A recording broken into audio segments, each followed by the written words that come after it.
আজকের বিষয়, আপনার যে দুটি কাজের কারণে আপনার হাজব্যান্ড খুব অল্প বয়সে আপনাকে ছেড়ে চলে যেতে পারে, মারা যেতে পারে বা অন্য কোনো এক্সট্রা ম্যারিটাল অ্যাফেয়ারে জড়িত হয়ে যেতে পারে।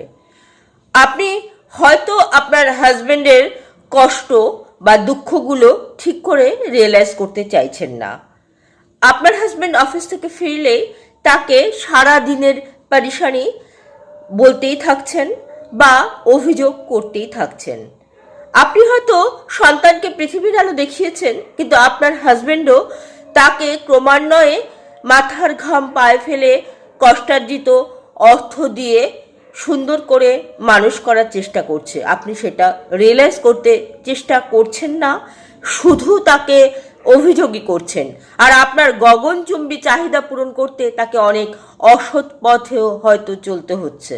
সেই কারণেই সে আপনার সাথে দূরত্ব মেনটেন করছে, আপনাকে ছেড়ে যাওয়ার কথা ভাবছে।